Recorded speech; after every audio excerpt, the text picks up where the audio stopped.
Hello everyone, welcome to exam ideas. दोस्तों, इस video में हम लोग डिस्कस करेंगे एसएससी एमटीएस का जो एग्ज़ाम हुआ है 11 मई को फर्स्ट शिफ्ट का, उसमें आए हुए टोटल 25 क्वेश्चन जीएस और जीके के इस वीडियो में हम लोग डिस्कस करेंगे। तो आइए दोस्तों, बिना देरी करते हुए वीडियो को स्टार्ट करते हैं और देखते हैं पहला question. Who founded Nalanda university? Nalanda विश्वविद्यालय की स्थापना किसने की थी?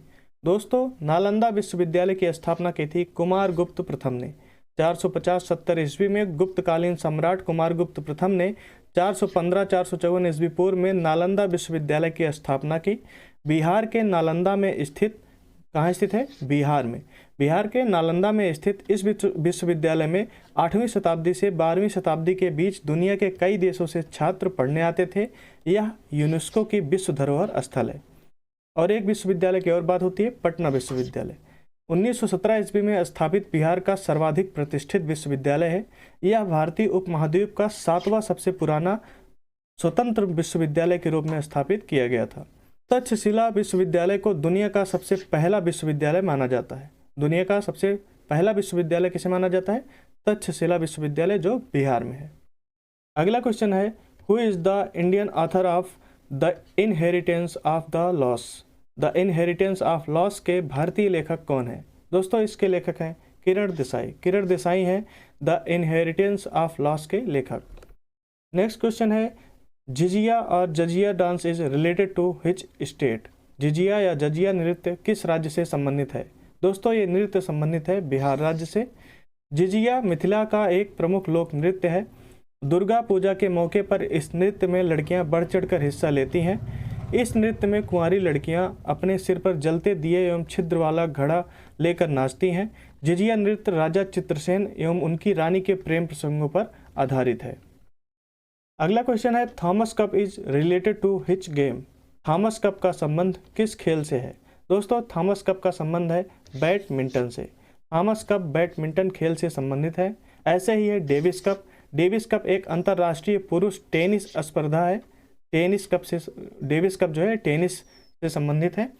डूरंड कप, डूरंड कप प्रतियोगिता का आयोजन भारत में होता है। यह भारत में फुटबॉल का सबसे पुराना टूर्नामेंट है। भारत में फुटबॉल का सबसे पुराना टूर्नामेंट है डूरंड कप। सन 1888 में शिमला में भारत में पहली फुटबॉल प्रतियोगिता डूरंड कप आयोजित हुई थी। दोस्तों, बैडमिंटन से संबंधित है थॉमस कप, और टेनिस से संबंधित है डेविस कप, और फुटबॉल से संबंधित है डूरंड कप। याद रखिएगा, अगले शिफ्टों में यहाँ से क्वेश्चन बन सकता है।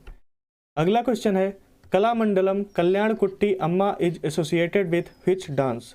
कलामंडलम कल्याणकुट्टी अम्मा का संबंध किस नृत्य से है? दोस्तों, इनका संबंध है मोहिनी अट्टम डांस से। कलामंडलम कल्याणकुट्टी अम्मा, जिनका जन्म 1915 ईस्वी में और डेथ हुई थी इनकी 1999 ईस्वी में, दक्षिणी भारत में केरल से युगांतरकारी मोहिनी अट्टम नृत्यांगना थी। वह राज्य के मलप्पुरम जिले से थिरुनावया की निवासी थी। उन्होंने मोहिनी अट्टम को शोकयुक्त, निकट विलुप्त अवस्था से मुख्य धारा के भारतीय शास्त्रीय नृत्य में पुनर्जीवित करने में महत्वपूर्ण भूमिका निभाई थी। अगला क्वेश्चन है, Satyendra Nath Bose doodle was made by Google in 2022। He is related to which field? 2022 में गूगल ने सत्येंद्र नाथ बोस का डूडल बनाया था। वे किस क्षेत्र से संबंधित हैं? दोस्तों, सत्येंद्र नाथ बोस ये विज्ञान के क्षेत्र से संबंधित है और ये वैज्ञानिक थे, साइंटिस्ट थे। गूगल ने भारत के महान मैथमेटिशियन और ओरेटिकल फिजिक्स में महारथी वैज्ञानिक सत्येंद्र नाथ बोस को डूडल बनाकर याद किया था। उन्होंने साल 1924 में अल्बर्ट आइंस्टीन को क्वांटम फार्मूलेशन भेजे थे। आइंस्टीन ने इसको बेहद महत्वपूर्ण खोज के रूप में मान्यता दी थी। नेक्स्ट क्वेश्चन है, Yaosang festival is celebrated for how many days? Yaosang उत्सव कितने दिन तक मनाया जाता है? दोस्तों, ये 5 दिनों तक मनाया जाता है और ये मणिपुर का त्यौहार है। मणिपुर का सबसे बड़ा त्यौहार याओसांग उत्सव 5 दिनों तक मनाया जाता है। यह त्यौहार मीतेई द्वारा मनाया जाता है, जो मुख्य रूप से हिंदू है, और इसे होली के साथ ही मनाया जाता है। हालांकि याओसांग उत्सव के दौरान रंग खेलने के अलावा उत्सव में 5 दिनों तक कई सांस्कृतिक और धार्मिक गतिविधियां भी की जाती हैं। नेक्स्ट क्वेश्चन है, what is the best source of energy? ऊर्जा का सर्वोत्तम स्रोत क्या है? दोस्तों, ऊर्जा का सर्वोत्तम स्रोत है सूरज की रोशनी। ऊर्जा का मुख्य और सबसे बड़ा स्रोत सूर्य को माना गया है। ऊर्जा स्रोत दो प्रकार के होते हैं, नवीकरणीय या रिन्यूएबल एनर्जी, और दूसरा है अनवीकरणीय या नॉन रिन्यूएबल एनर्जी। ऊर्जा के कभी खत्म नहीं होने वाले स्रोतों को नवीकरणीय ऊर्जा स्रोत कहते हैं। पानी, हवा, सूर्य की किरणें और बायोमास इसके कुछ उदाहरण हैं, जबकि दूसरे प्रकार के ऊर्जा स्रोत सीमित मात्रा में ही उपलब्ध हैं। नेक्स्ट क्वेश्चन है, because of which bill there were demonstrations in Delhi, Uttar Pradesh and Haryana. किस विधेयक की वजह से दिल्ली, उत्तर प्रदेश और हरियाणा में प्रदर्शन हुआ था? दोस्तों, कृषि बिल आया था, भारत सरकार के द्वारा कृषि बिल लाया गया था, जिसकी वजह से पंजाब, उत्तर प्रदेश, हरियाणा, दिल्ली में प्रदर्शन हुआ था। नेक्स्ट क्वेश्चन है, who built the Jama Masjid इन दिल्ली। दिल्ली में स्थित जामा मस्जिद किसने बनवाया था? दोस्तों, दिल्ली में जो स्थित है जामा मस्जिद, इसको बनवाया था मुगल सम्राट शाहजहां ने। भारत की सबसे बड़ी मस्जिद दिल्ली में जामा मस्जिद है, जिसे मुगल सम्राट शाहजहां ने 1656 ईस्वी में बनवाया था। नेक्स्ट क्वेश्चन है, what is called golden fibre. Golden fibre किसे कहते हैं? दोस्तों, जूट को कहते हैं golden fibre. Golden fibre jute को कहा जाता है। जूट उत्पादन के लिए सबसे ज़्यादा उपजाऊ क्षेत्र भारत और बांग्लादेश को माना जाता है। जूट को मुख्य रूप से इसके रंग के कारण गोल्डन फाइबर के रूप में भी जाना जाता है। स्वर्ण रेशे की क्रांति हुई थी। स्वर्ण रेशे की क्रांति ये जूट उत्पादन से संबंधित है, और स्वर्ण रेशे क्रांति के जनक हैं निरपख तुताज। कौन है? निरपख तुताज। नेक्स्ट क्वेश्चन है, who was the founder of Syed dynasty. Syed वंश का संस्थापक कौन था? दोस्तों, सैयद वंश का संस्थापक था खिज्र खां। मुल्तान के पूर्व गवर्नर खिज्र खान ने 1414 में सैयद राजवंश की स्थापना की थी। इस वंश ने तुगलक राजवंश को पीछे छोड़ दिया और 1414 ईस्वी से 1451 ईस्वी तक 37 वर्षों की अवधि तक शासन किया इसने। इसे दिल्ली सल्तनत के चौथे वंश का दर्जा दिया गया और बाद में इसकी जगह लोदी राजवंश ने ले ली। पहले तुगलक वंश था, उसके बाद सैयद वंश की स्थापना खिज्र खान ने किया, उसके बाद सैयद वंश के बाद आया लोदी राजवंश, और सैयद वंश का जो अंतिम शासक था वो था अलाउद्दीन शाह। नेक्स्ट क्वेश्चन है, who was the first and last Indian governor general of independent India. स्वतंत्र भारत के पहले और अंतिम भारतीय गवर्नर जनरल कौन थे? दोस्तों, ये थे सी राजगोपालाचारी। लॉर्ड माउंटबेटन स्वतंत्र भारत के अंतिम वायसराय और पहले गवर्नर जनरल थे। उनके बाद सी राजगोपालाचारी ने जो स्वतंत्र भारत के अंतिम गवर्नर जनरल थे। बंगाल के अंतिम governor general Lord William Bentinck थे, जिन्हें बाद में वर्ष 1833 में भारत के पहले गवर्नर जनरल के रूप में नियुक्त किया गया था। भारत के पहले वायसराय कौन थे? ये थे लॉर्ड कैनिंग। लॉर्ड कैनिंग थे भारत के पहले वायसराय।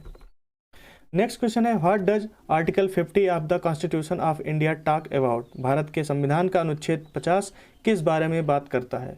दोस्तों, संविधान के अनुच्छेद 50 में कार्यपालिका से न्यायपालिका को अलग करना सुनिश्चित किया गया है।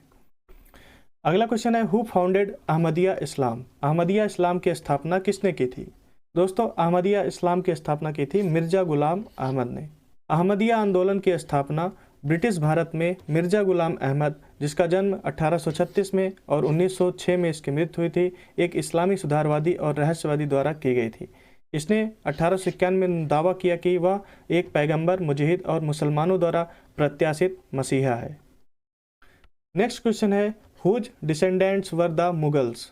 मुगल किसके वंशज थे? दोस्तों, मुगल थे तैमूर वंश के वंशज। वे 14वीं सदी के तुर्क सरदार तैमूर, तामेरलेन और इससे भी अधिक दुर्जेय मंगोल विजेता चंगेज खान दोनों के वंशज थे। मुगल मध्य एशिया के तुर्की मंगोल मूल के तैमूरी वंश की एक शाखा थे। उनके संस्थापक बाबर फरगना घाटी, आधुनिक जो आज उज्बेकिस्तान में है अभी फरगना घाटी, वहाँ से तैमूर वंशी राजकुमार थे।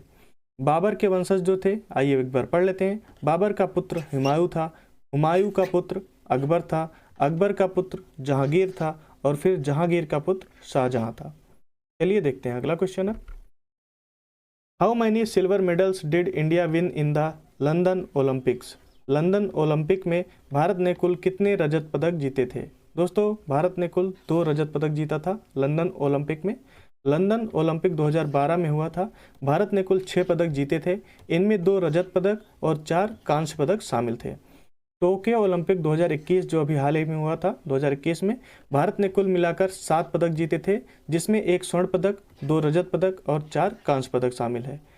जो स्वर्ण पदक जीता गया था वो नीरज चोपड़ा, जो भाला फेंकते हैं उनके द्वारा जीता गया था। बीजिंग ओलंपिक 2008 में हुआ था। इसमें अभिनव बिंद्रा ने भारत को व्यक्तिगत स्पर्धा में पहला ओलंपिक स्वर्ण पदक दिलाया था। पहला ओलंपिक स्वर्ण पदक व्यक्तिगत स्पर्धा में अभिनव बिंद्रा ने 2008 में जो बीजिंग ओलंपिक हुआ था उसमें दिलाया था। अगला क्वेश्चन है, where were the MK3 840 helicopters commissioned in November 2022। नवंबर 2022 में MK3 840 हेलीकॉप्टर कहाँ कमीशन किए गए? दोस्तों ये कमीशन किए गए चेन्नई में। MK3 स्क्वाड्रन को महानिदेशक श्री BS पठानिया ने 30 नवंबर 2022 को ICG एयर स्टेशन चेन्नई में कमीशन किया था। अगला क्वेश्चन है, what is called the temperature at which an object starts burning. वह ताप जिस पर कोई वस्तु जलने लगती है उसे क्या कहते हैं? दोस्तों उसको कहते हैं प्रज्वलन ताप। प्रज्वलन ताप। प्रज्वलन ताप यह किसी पदार्थ का वह न्यूनतम तापमान होता है जिस पर पदार्थ का दहन शुरू होता है। अगला क्वेश्चन है, what is the regular ocean current called. समुद्री नियमित धारा को क्या कहते हैं? दोस्तों समुद्री नियमित धारा को कहते हैं लहरें। नेक्स्ट क्वेश्चन है, in which film did Lata Mangeshkar sing for the first time. Lata Mangeshkar ने किस फिल्म में पहली बार गाना गाया था? ये गाई थी किति हसाल मूवी में, जो एक मराठी मूवी है। लता जी ने पहली बार 1942 में मराठी फिल्म किति हसाल में गाना गाई थी।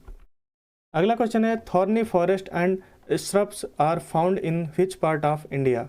कटीले वन तथा झाड़ियाँ भारत के किस हिस्से में पाए जाते हैं? दोस्तों ये भारत के उत्तरी पश्चिमी हिस्से में पाए जाते हैं। जिन क्षेत्रों में 70 सेंटीमीटर से कम वर्षा होती है वहाँ कटीले वन पाए जाते हैं। इस प्रकार की वनस्पति भारत के उत्तर पश्चिमी भाग में पाई जाती है, जैसे गुजरात में, राजस्थान में, मध्य प्रदेश में, छत्तीसगढ़ में, उत्तर प्रदेश में और हरियाणा में। दोस्तों इन सभी क्वेश्चनों को आप PDF से पढ़ना चाहते हैं, PDF से पढ़ सकते हैं। PDF डाउनलोड करने के लिए आप हमारे टेलीग्राम चैनल से जुड़ सकते हैं, जिसका लिंक डिस्क्रिप्शन बॉक्स में है। और आप @examideas लिख कर सर्च करेंगे टेलीग्राम पर, तो वहाँ से भी आप चैनल को ज्वाइन कर सकते हैं। और दोस्तों अभी तक आपने हमारे यूट्यूब चैनल को सब्सक्राइब नहीं किया, सब्सक्राइब कर लीजिए। और वीडियो पसंद आया है तो वीडियो को लाइक कीजिए, दोस्तों के साथ शेयर कीजिए। हम मिलते हैं आपसे नेक्स्ट वीडियो में, तब तक के लिए धन्यवाद दोस्तों।